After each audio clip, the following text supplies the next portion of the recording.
Okay, welcome everybody. We are, theoretically at least, starting a new Sefer today after 4 years and 8 months on Shmuel Aleph. We are going to start Shmuel Bet. However, as I said last week, if we were starting again with this splitting, well, for the reason that why have we got Shmuel Aleph and Shmuel Bet in the first place? Let's ask that question. Well, the answer is quite simply that it's a long book, and somebody decided that it was too long to be one book, which is probably reasonable because if we were doing both of them together, it would take us 10 years to get this through this at our speed. But anyway, somebody decided they'd split it up.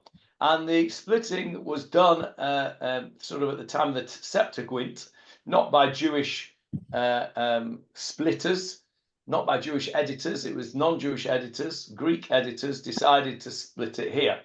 And the reason that they decided to split it here is quite simply because of the first few words of the Sefer. Let's just share the screen straight away. There we go. And the Sefer begins, Vayihi achrei mot Shaul v'David shav me'akot et Amalek. So the first 4 words, and it was after the death of Shaul. And that seemed to them to be a good place to start a new Sefer. And there's precedent for that. Have a look at the beginning of Sefer Yehoshua. Vayhi acharei mot Moshe. Can you see that? And it was after the death of Moshe. So that seems to be a place to start a book. And that's why they started Shmuel Bet over here at chapter 1 by Hiacharei Mot Shaul, to, if you like, to bookend Sefer Yehoshua. It's a copy of Sefer Yehoshua which begins with the death of Moshe. So Shmuel Bet begins with the death of Shaul. The truth is that the first chapter of Shmuel Bet really belongs at the end of Shmuel Aleph, because we haven't yet finished with the death of Shaul. It seemed at the end of chapter 31 of Shmuel Aleph, which I'll take you back to in a sec, it seems that that was the end of that. He was dead, he committed suicide, he fell on his sword, and that was the end of that. But we see in Shmuel Bet chapter 1 that that was not the end of that. We've got a whole further story, really, about the death of Shaul. And so it's not really the best place to have split the books up. It would have been better to have started Shmuel Bet at chapter 2, which really deals with the reign of David. Chapter 1 of Shmuel Bet really belongs at the end of Shmuel Aleph. Now, what do I mean by that? Let's go to Shmuel chapter 31, at the end of the Shmuel Bet. We've lost you again, sound-wise. Okay, I'll be back in a minute. I've no doubt. Give me your phone, please. Right, so when Michael's turns upwards, I will carry on. Those of you who are not used to this, who are new to the Shior, will get used to this. Every now and again, there we go, we're back again.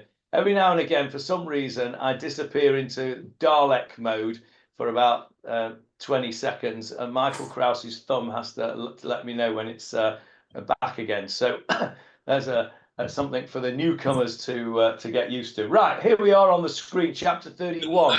Also start with the death of the 2 sons. It does indeed. Achrei Mot begins with the death of after the death of the 2 sons of Aaron. Correct. So here we are at the end of chapter 31, the last bit of Shmuel Aleph, and Shaul died well, let's have a look. It's only a short chapter. The Philistines fought. The battle fell heavy upon Saul. Verse 3, the archers found him. Listen carefully to this, because we're going to come back to this account shortly. The archers found him, and he was frightened of the archers. And Shaul said to his weapon bearer, draw your sword and run me through with it. In other words, kill me, because I don't want to be killed by these uncircumcised men, the Pelishtim. But his weapon bearer was unwilling, for he was very much afraid. Doesn't say what he was afraid of, but we'll come back to that again as well today. Saul therefore took the sword and fell upon it. Saul took the sword and fell upon it, from where we get the expression to fall upon one's sword. His weapon bearer saw that Saul had died. Okay, remember that. Saul had died. The weapon bearer sees that Saul has died. How did he die? Fell on his sword. So he also fell on his sword and died with him. And then he gets buried. They take his head and blah, blah, blah. At the end of the chapter, they took his bones and they buried him and his sons, Jonathan, and who was the other one? Jonathan and who else? What was the name of his other son? Abinadab and Malchishua, the three sons. They all died on the same day, and they buried him in the tree in Yavesh, and they fasted for 7 days. End of story, so you would think. But then we come to Shmuel Bet Chapter 1, and the story is not finished. And we're going to get a bit of contradiction here. We're going to see that it's not, well, it may not be quite as we think it was from chapter 31, which is why chapter 2, Shmuel Bet Chapter 1 really should be Shmuel Aleph Chapter 32. Let's go and see what I'm talking about. Vayhi achrei mot Shaul, and it was after the death of Shaul, v'David shav mehakot et ha'amalek, and David returned from striking the Amalekis. Why was he striking the Amalekis? Why had David gone to strike the Amalekis at that time?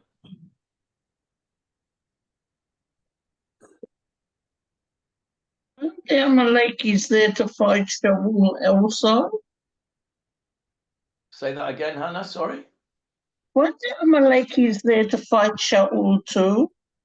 Also? No, that isn't why David went to chase the Amalekites. Who can remember why? Peter, I think you're speaking to us. To retrieve the captives. Yes, very good. They put down Ziklag and they took. Yes, now it's all coming back to you. Well done, Paul, for reminding us. Now we all remember. Everybody. Yes, the Amalekites, while David was out trying to infiltrate Shaul, trying to infiltrate the Philistine army as a fifth column, he left his men and he left his women and children in Ziklag, which was his base. And while he was away, the cat was away, the mice were playing, and Amalek came in and kidnapped all the women and children, including the wives of David. David came back to Ziklag, having been sent back because he was not allowed to join the Philistine army. And what did he find?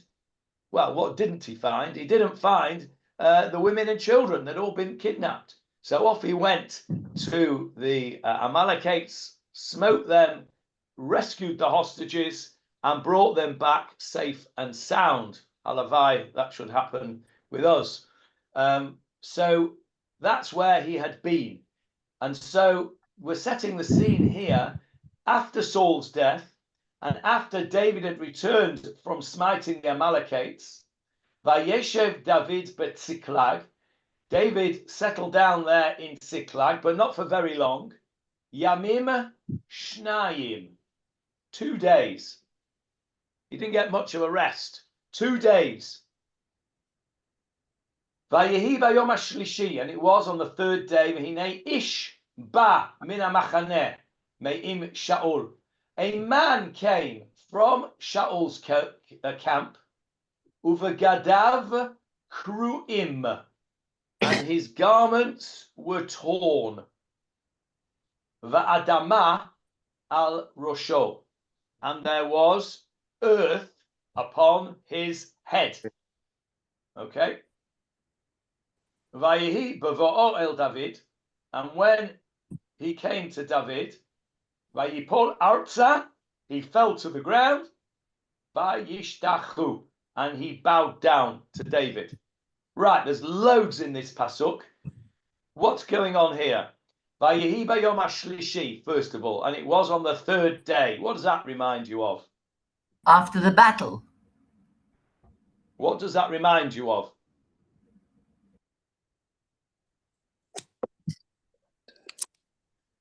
Three days after something. Go on, Paul. You're muted, Paul. Shimon and Levi. All right, good. Okay, Shimon and Levi. Tell us more, Paul. Tell us more. Yeah. That's when the circumcision of was felt worse, and they came and slaughtered all the defilers of Dinah. Correct, in Shechem. Yeah. So that was a third day. Third day is significant there. Where else have we got a third day which is significant?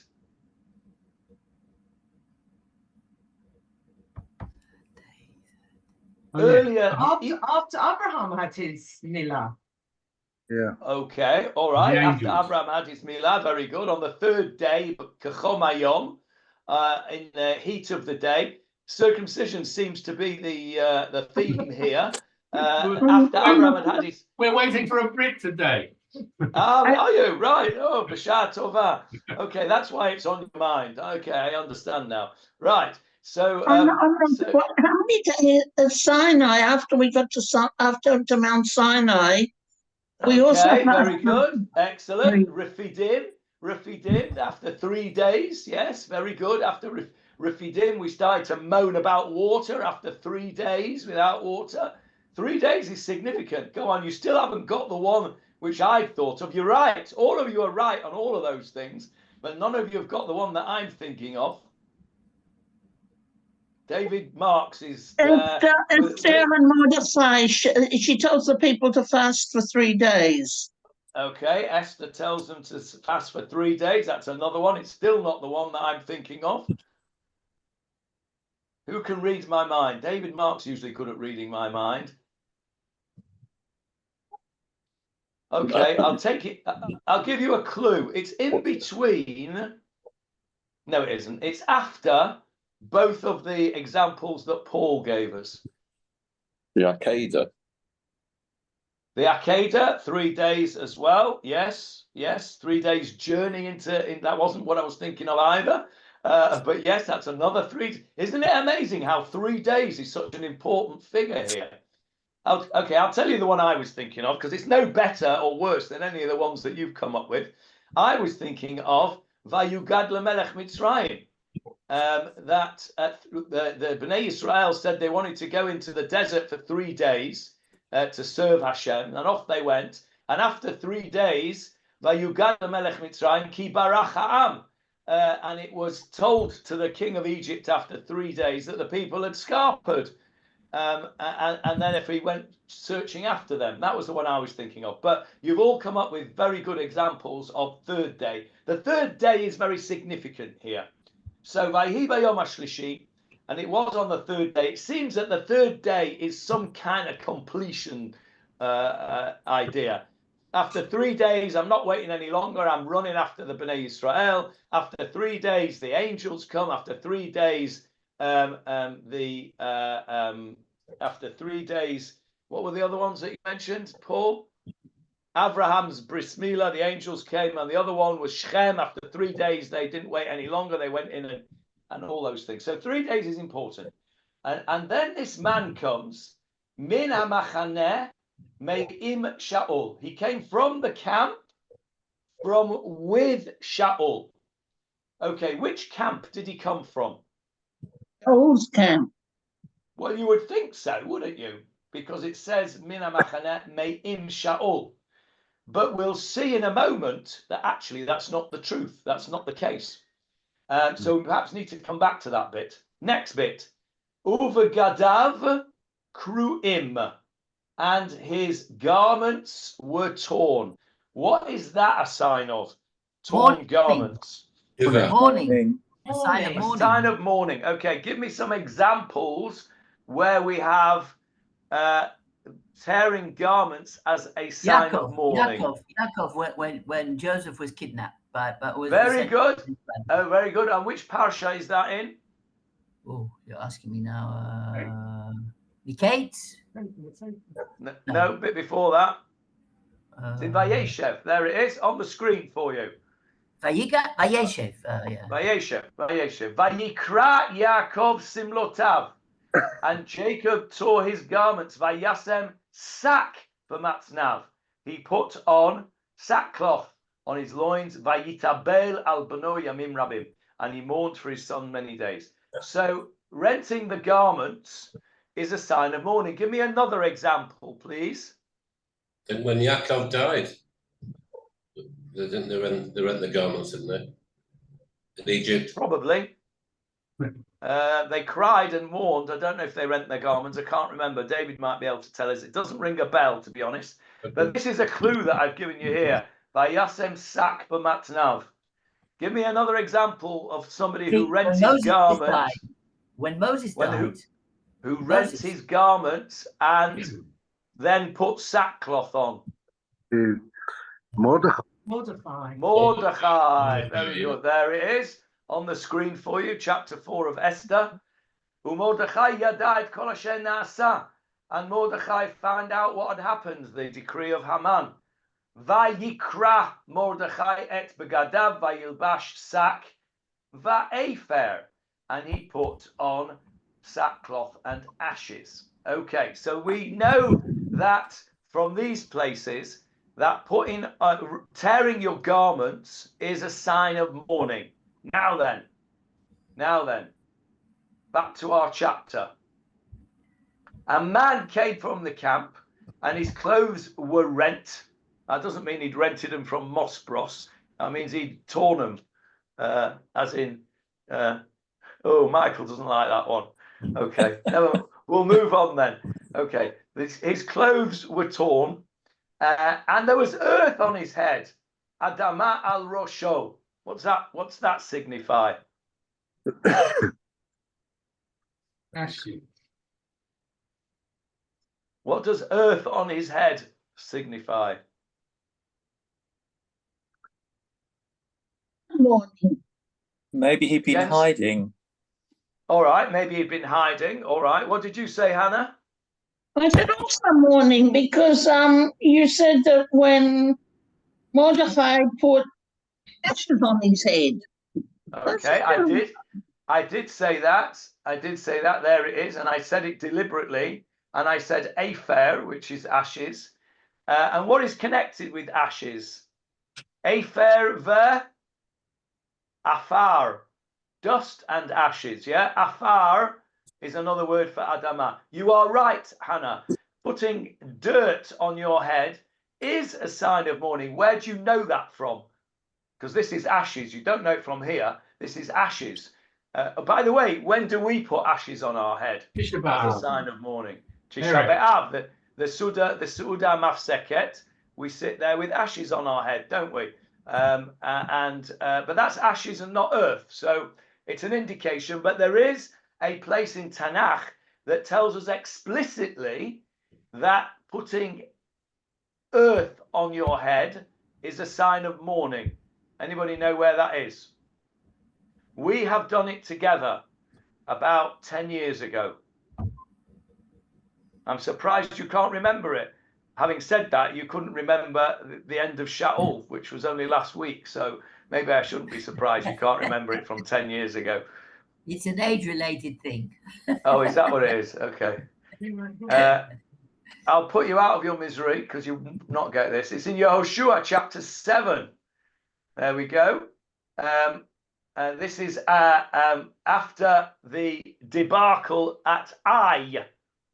When, remember, after Joshua crossed over the Jordan, they conquered Jericho, and the next place they went to try and conquer was Ai.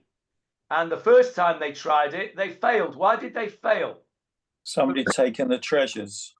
Yes, somebody had taken the treasures when they weren't allowed to do so. That's right. Well done, Michael. And so what did Yehoshua do? He rent his garments. He went off to Mospros. Vayikra Yehoshua simlotav.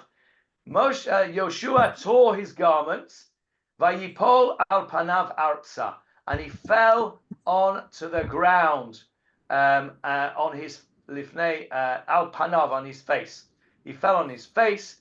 And there we go.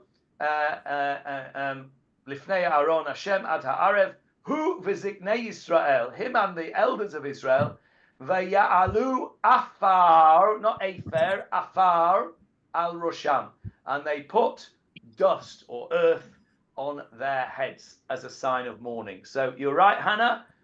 This is a sign of mourning. So let's go back to our chapter. Johnny, What have we got? Yes, David.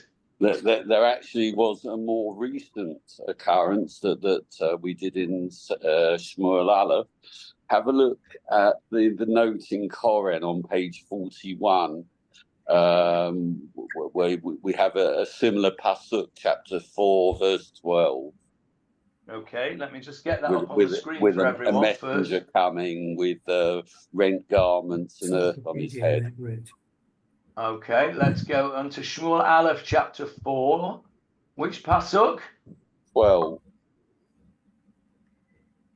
Okay. Oh, this is interesting because we're going to talk about this.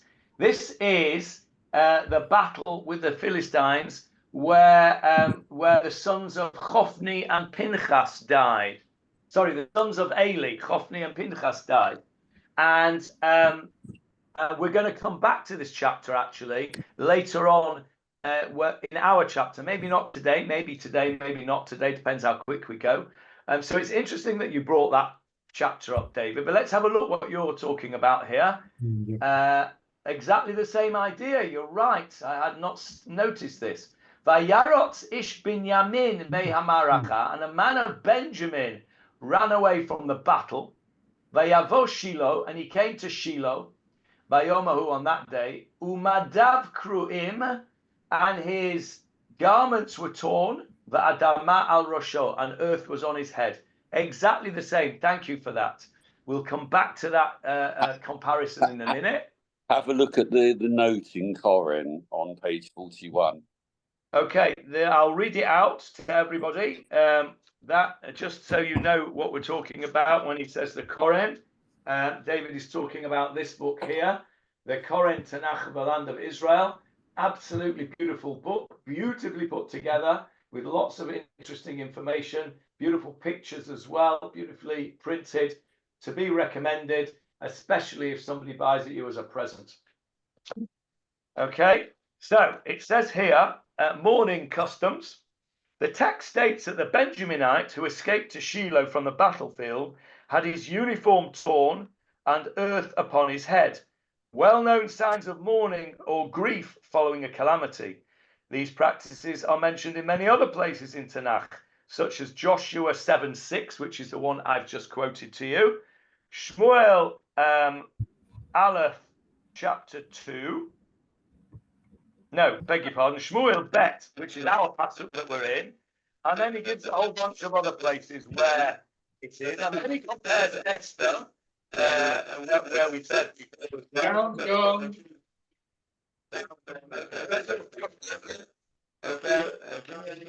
Sound's gone, Johnny. Sound's gone. Yeah, no, the sound's gone. I'm still in set turn down. I'll be back in a second or two, no doubt. Come on, Michael, get your thumb up. You hear me yet?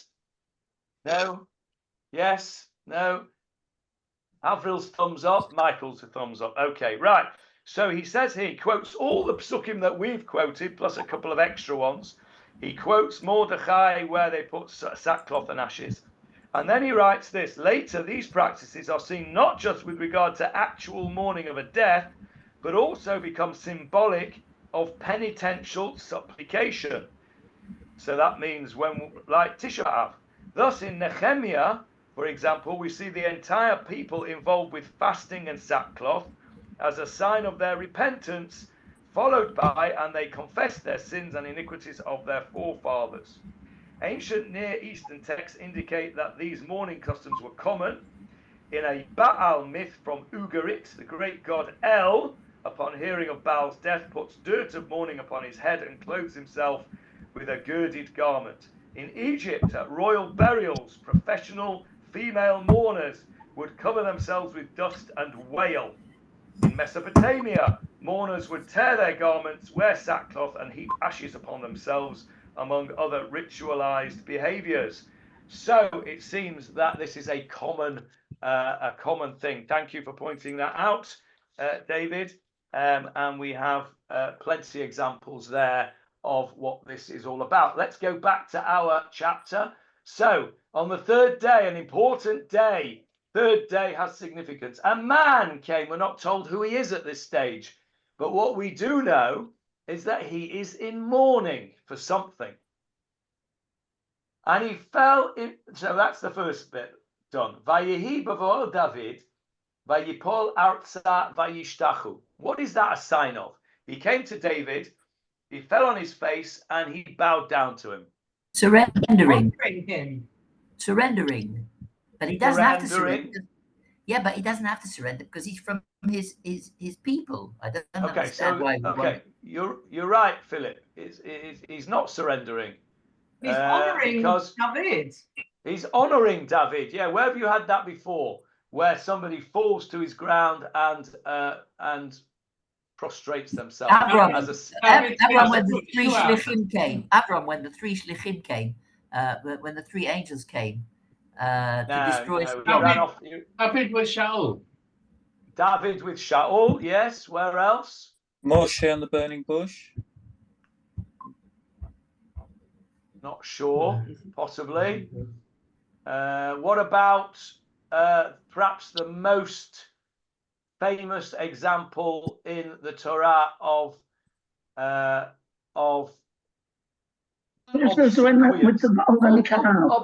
obsequience, let's call it. Yes, Paul, Yaakov and Esau. How many times did he bow down? Seven. Three times. Seven times. Yaakov to Esau, he bows down and prostrates himself, and that's a sign of obsequience. So this fellow has come along from the camp of Shaul, ostensibly. Now, what do we know about Shaul and David? Bit of a wide question. Okay, what do we know about the relationship between Shaul and David? Was no love lost. Okay, one at a time. Hannah first. David respected and looked up to Shaul as his king, and Shaul saw him as a threat and was hostile to him. Okay, I think that sums it up beautifully. Shaul was hostile to David. We know that. He chucked his spear at him twice and tried to kill him. He's been chasing him for half his life. And David's had to run away. David, on the other hand, has never shown hostility to Shaul. He has only ever shown respect. Thank you, Johnny. He's only ever shown respect to Shaul. Now, if you are in Shaul's camp and you are, let's say you're one of Shaul's guys from his camp, how are you likely to feel towards David?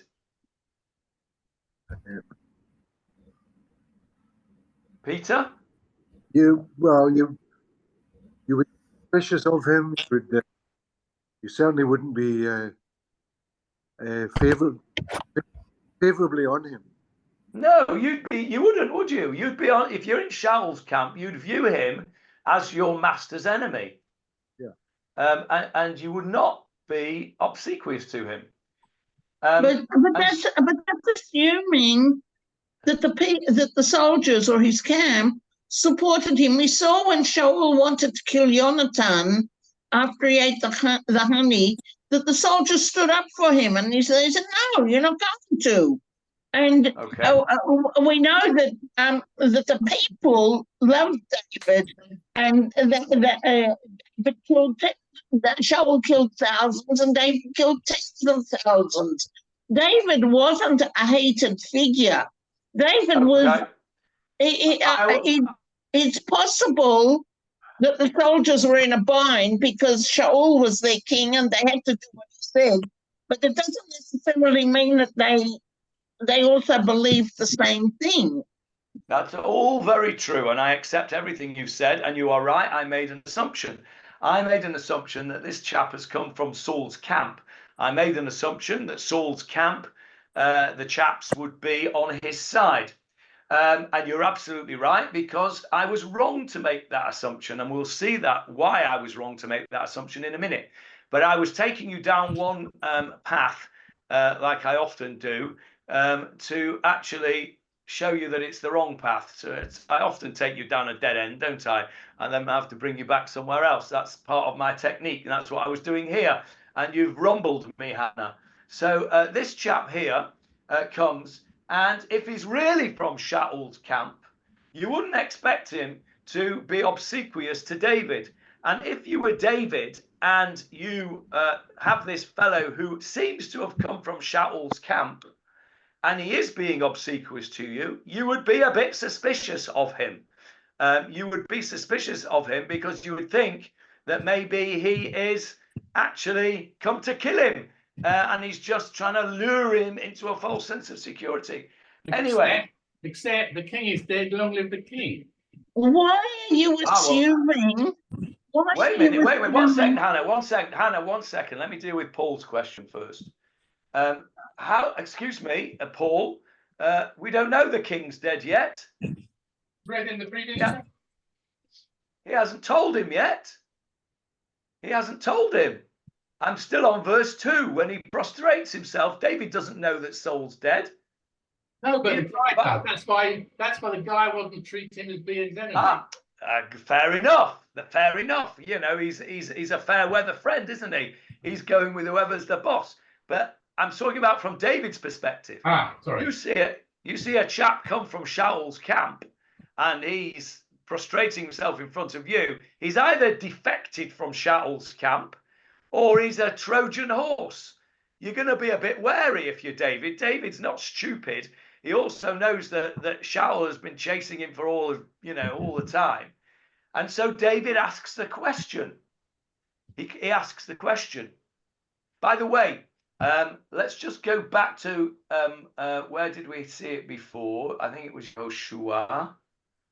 No, not Yehoshua.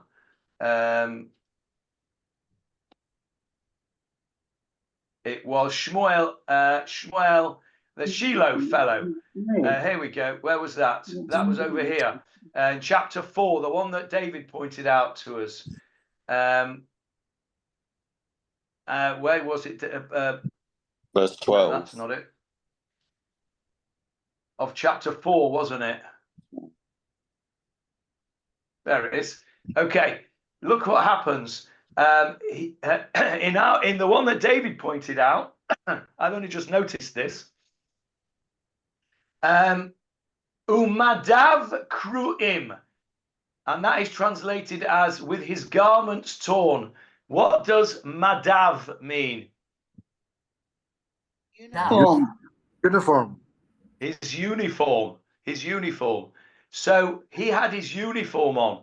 So in the Shiloh case, we knew that he was one of ours. Okay, he had our uniform on. He had the IDF uniform on. Yeah. We're also told in chapter 12, in verse 12, that he was an Ish Binyamin. We're told immediately that he's one of ours. He's one of the tribes. Compare that to our chapter. We're just told that he is an Ish. And he comes begadav. His garments are torn. He doesn't have uniform. His uniform is not torn. His garments are torn. In contrast to the Shiloh case, he does not have the uniform. We're not told that he's one of ours. And so David doesn't know who he is. I'll come to you in a sec, Hannah. I just want to get to verse 3 right now. David doesn't know he is. He doesn't know he's one of ours because he's not got an IDF uniform on. He's just got torn garments. Vayomer lo David, and David said to him, Ei mizeh tavo. Where are you coming from? Where are you coming from? He says, I'm not sure about you. Where have you come from? Vayomer elav mimachane Yisrael nimlatati. I have escaped from the camp of Israel. So who does he think he is at this stage? Who does David think this fellow is at this stage? An Amalekite. Why does he think he's an Amalekite? Because he escaped from the camp of Israel. No, the Israelites were not battling the Amalekites. They were battling the Philistines. He could have been a prisoner in the Israel One of camp. Saul's army. One of Saul's. He could have been Saul's army. He could have escaped from Saul's army, or he could have been a Philistine. Yeah. What is he not likely to have been? A soldier. He's not likely to have been an Amalekite. Because what were the Amalekites doing up there? The Amalekites were in the south of Ziklag. They were killed. They were already dead, anyway. They were already dead, correct. So he doesn't think that he's an Amalekite in verse 3. He doesn't know who he is. So he says, where have you come from? He says, I've come from the camp of Israel. I've escaped. Okay, if he's come from the camp of Israel, David wants to know what's going on. Sorry, before we do verse 4, Hannah, you wanted to say something. Looking here, the Art Scroll translates that in in chapter 4, his clothes are torn, and here his clothes are rent, or the other way around. Okay. Well, that's interesting. I was wondering if there was significance to that. To rent your clothes is to be in mourning. But I looked at the Hebrew in both places, and the Hebrew is the same. Not only is the Hebrew the same, kruim. So in the Art Scroll translations, Hannah has found a situation where the same word in Hebrew, kruim, is translated differently in two places. One as torn and one as rent. And at the same time, in the same psukim, she has also found two different Hebrew words, madav and begadav, which are translated the same as clothes. So I think that what we can learn from that is that the Art Scroll translation is not to be taken literally, because madav and begadav are different, and kruim are the same. So let's go to verse 4 of our chapter. So David says, where are you coming from? And he says, I've come from the camp of Israel. So he says, oh, that's interesting. Mehaya hadavar hagedna li. Please, na. See that word na? Means please. It's not a word that's used very often around here. Please. Hagedna li. Please tell me, mehaya, what was going on? What was the situation? David wants to know, because remember, he wasn't part of the battle. He got sent back to Ziklag, didn't he?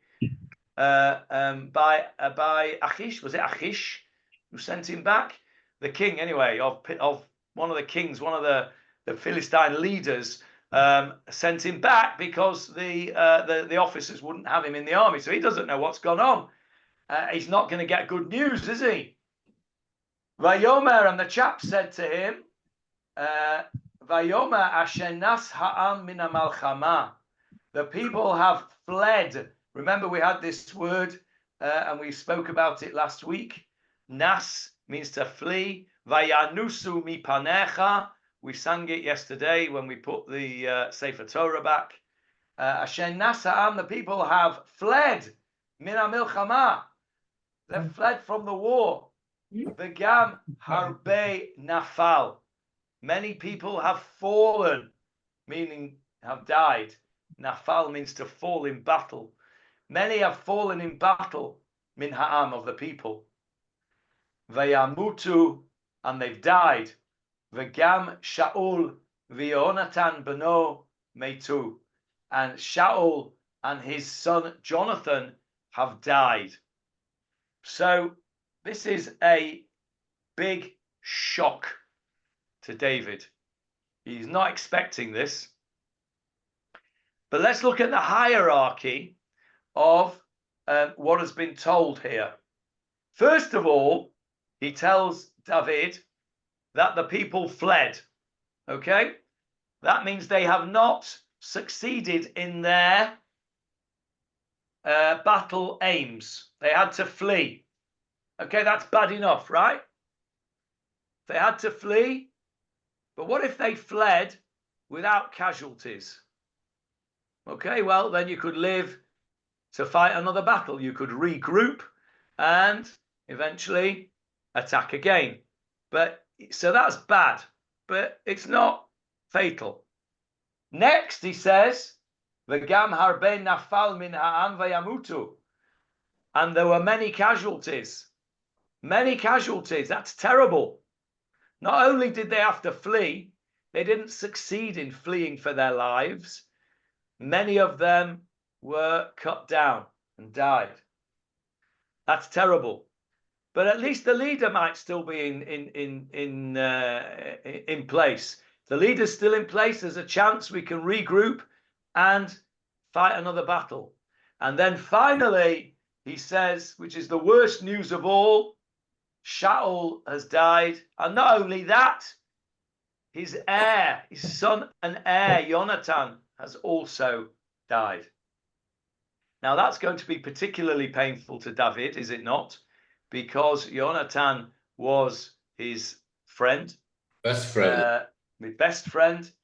Shaul, as we've said before, was somebody whom David greatly respected as his master, as his king. And what is the first reaction that we have when we hear shockingly bad news like that? It's all the wrong way around. Why is it the wrong way around, Michael? He should have given that Saul and Jonathan were dead first, and then gone through the rest, because that was that was the main news, effectively. Yeah, and that's why he said it last, because he's building up to it. It's too harsh to say straight out. It's almost like, it's almost like, Peter will recognize this. When you used to work in hospitals and the patient had died, you used to call the relatives and say, I think you should come into the hospital because he's taken a turn for the worse. Right? You never told them on the phone, I think you should come in because he's dead. You say, I think you should come in, he's taken a turn for the worse. And when they arrive, you say, he's just passed away. I'm so sorry, you just missed it. He's passed away. Actually, he passed away before you made the phone call. But you break the news gently. Peter's smiling wryly. You remember all that stuff, Peter? Yeah. Sorry, you broke up there. What did you say, Peter? It's a situation. Yeah, I bet you're not allowed. You're not allowed to do that probably anymore today because it's not telling the truth. But anyway, that's what we used to. Better be upfront and Yeah, you're not allowed to do it anymore. But they do it anyway. That's what we used to do. And it was kind. We were doing it out of kindness, weren't we? We weren't doing it. So that's why. Okay, I've gone again. Your sound has gone again. You don't normally get sound going more than twice in a show. This is a bad one. Don't know why. Must be something to do with the war. The internet's not great. Michael's thumb is still down, so I have to keep on talking until Michael's thing. Right. Okay. Right. So anyway, we did it out of kindness, and you build up to bad news, Michael. You don't go blurting out the bad news straight away. You build up the bad news. So what I was going to ask, Johnny, yes, you have a similar example going back to chapter 4. Yes, I'm coming to that. I'm coming to that. I'm coming to that probably next week now, David, but I'm coming to that. That's where I was coming to in Shiloh in the end, because it's when I was going to compare the two things. I hadn't seen the Madav Kruim bit that you pointed out earlier on, but I was coming to that. So hang on to that, and we'll talk about that either in a few minutes if we get there, or next week. But at the moment, what I want to do is look at David's reaction. You'll all be, or some of you at least, will be familiar with Elizabeth Kubler-Ross. Who is Elizabeth Kubler-Ross? It was the stages of mourning. Stages Yes, of grief. Correct. Barbara and Peter are correct. The stages, the 5 stages of grief, very famous cycle of grief. One of the first things you learn in psychology. And what are those 5 stages of grief? Can anybody tell me the 5? Denial is one of them. It's the one. Denial. Yeah, denial. Anger. Anger. Yeah.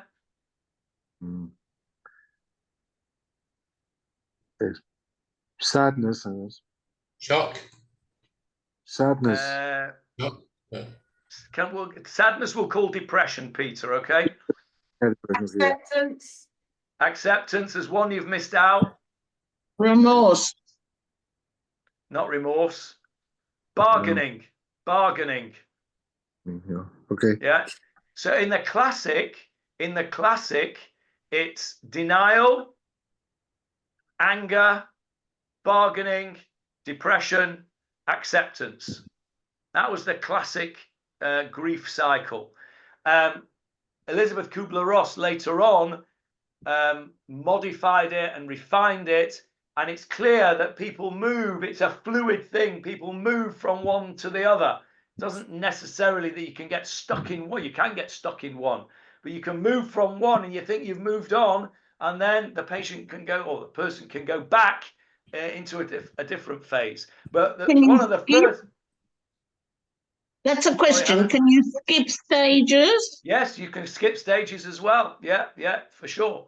It was a piece of brilliant work. It goes back a long, long way. I think into the 50s, if I'm not mistaken. I think it first came out, and it's been modified, it's been trashed by other psychologists. It's been brought back by other psychologists, and some say it's brilliant, some say it's rubbish.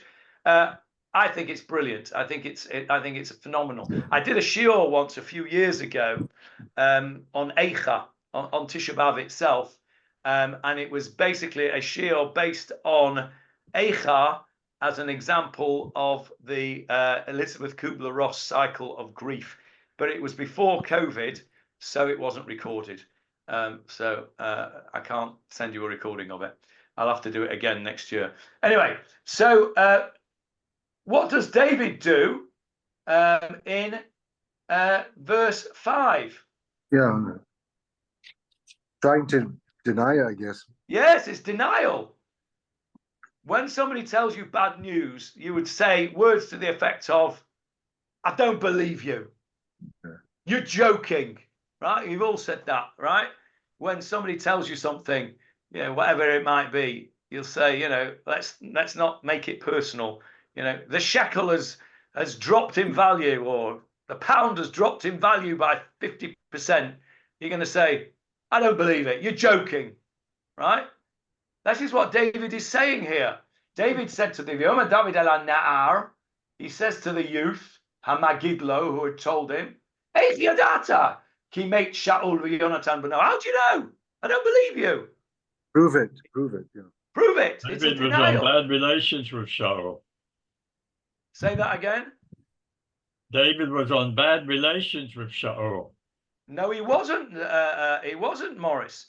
Shaul was in bad relations with David.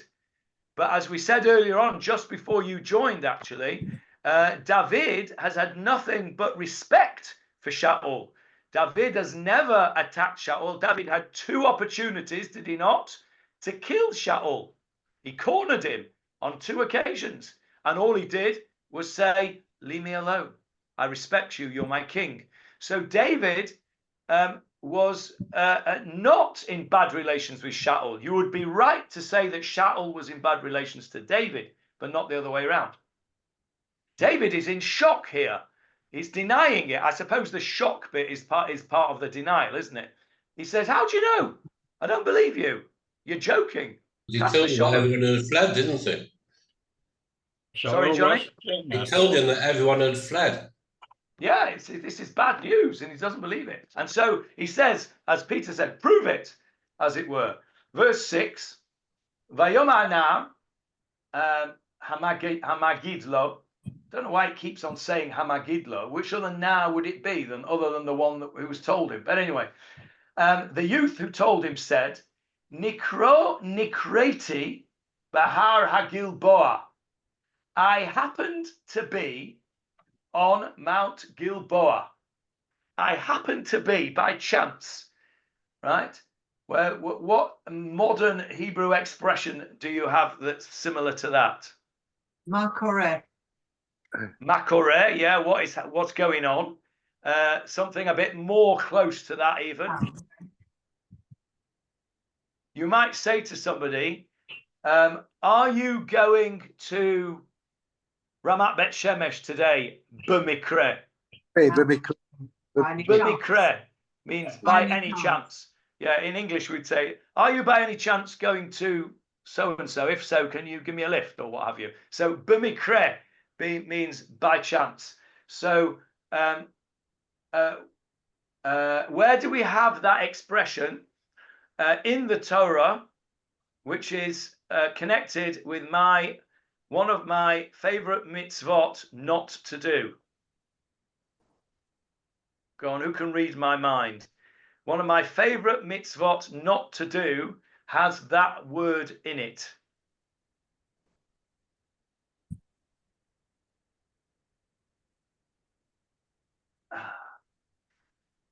I just have to find the actual chapter. I know where it is. Is it the bird? Take the Yes, very good, Anita. You read my mind. Exactly. Exactly. It is the mitzvah of Shiluach HaKain. And what does the pasuk say? Exactly. It says, help me out, David. Ki yikare Ki that's right. Ki yikare. Trying to find it here in Parshat Ki Teitzei.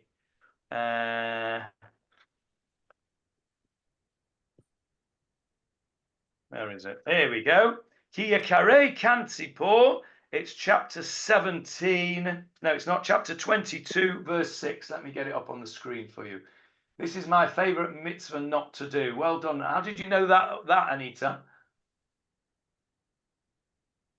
I don't know. I just read your mind.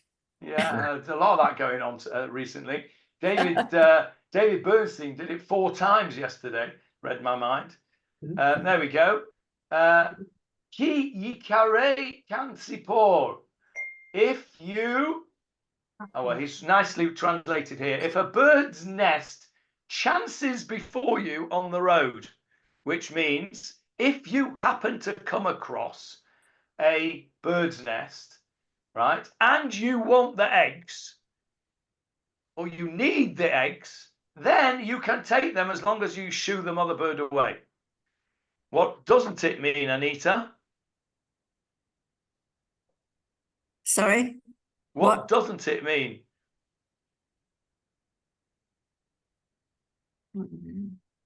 It doesn't mean go out looking for a bird's nest where there's a mother sitting on her eggs and shoo it away and take the eggs that you don't want in the first place. That is not what it means. And there are people who do that. There are people who make a living out of taking people on trips to find a bird's nest so that they can shoo birds away and take their eggs. You think I'm joking? I'm absolutely not joking, and it's expensive. They take you up into upstate New York for, I don't know, $10,000 on a trip, and they promise you you'll be able to, yes, Barbara, and they promise you'll be able to fulfill the mitzvah of Shiluach HaKain. Lunatics, right? They've completely missed the point. The whole point of this is if it happens and you need to have the eggs, show a bit of rachmanis and shoo the mother bird away. You don't want the eggs? don't shoo the mother bird away. Don't go looking. And they say, no, you have to do all 613 mitzvahs. So I'm assuming that they all go and divorce their wives as well, because that's, you want to divorce your wife, you have to write a get and everything. Honestly, you would not believe the nonsense that some people get up to. So that is my favorite mitzvah not to do. And it has the expression yikarei. Yikarei kansipor. Johnny, they used to do that in Israel, in Hendon. Really? No. No, I find that very hard to believe. Denial. I was there. You went and shooed a mother bird away and took the eggs? No, I wasn't there. I was in the shul when they announced it. Shame on them. Shame No, on he them. ate the eggs. He ate the eggs. Shame on them. Okay, anyway, let's go back to the pasuk on the screen there. Nikro nikreti. Wait a minute, I've got a question. Okay, go on, Hannah. It said the eggs or the fledglings. Why would somebody want to take a baby bird? It's a delicacy, I guess. Why would anybody want to eat frog's legs? I suppose it's a delicacy. Little fledgling bird. You're talking about the Torah. Why would encourage you? Maybe it's a fledgling eagle. I don't know. Maybe it's huge, a big fledgling. Anyway, you're right. Why would anybody want that? Why would anybody want a tiny little bird's egg? But exactly. So if you don't want it, don't shoo the mother bird away. Right. Let's go back to our pasuk. Look, nikro nikreti, a double expression of chance. I super by chance happen to be on Har Gilboa. Now, if you're David at this point and you hear that, that's going to make you a bit suspicious, isn't it? Because at this stage, you think that this fellow is either one of Shaul's soldiers who's escaped from the Plishtim, or he's one of the Plishtim who's escaped from the Israeli camp. No, Johnny, it wouldn't be an Amalekite, would it? Why would it be an Amalekite? No, it wouldn't, because the Amalekites were always our enemies. It's not an Amalekite at this stage. Why would he think it? He doesn't know what it is at this stage. He's read ahead. Yeah, well, you don't. Yeah, that's what happens when you read ahead. You're going to find out later it was an Amalekite. But at this stage, in verse 6, you don't know who it is. Now he's completely confused because he just happened to be on Mount Gilboa. If he was a soldier in the battle on either side, if he was one of Shaul's or one of the Plishtim, he wouldn't be there by chance, would he? He'd be there because he's fighting a battle. So this is a funny expression. He says, I just happened to be on Har Gilboa, minding my own business, walking the dog, and I came across this situation. Maybe he was referring to another part of the camp. We don't know how big the battlefield was. Read on the next few words. I was on the Mount Gilboa, v'hinei. And what does hinei mean? Behold. Behold. What do you understand by that word behold, Paul? You've known that word since you were 3 years old in Cheder. What does it mean to you when you say behold? And what do you think? Here is. Yeah, it's a miracle. Yeah, it's like Paul said. It's something of a bit of a shock, in it. Oh, you wouldn't believe it. Oh, what do you know? V'hinei, and behold, I'm minding my own business. I happen to be on Har Gilboa, and hinei Shaul nishan al chanito, and what do you know? There he is, the king of Israel, leaning on his spear. I just happen to be in Mount Gilboa. What would you think if you were David? Suspicious. Yes, you'd think, hang on a minute, there's something smelly about this. He's a spy. He was following him. Yeah, you'd say, hang on a minute, this smells like a rotten barrel of fish, this. There's something not right. You just happen to be on Har Gilboa, and you suddenly, out of nowhere, you see the king of Israel leaning on his spear.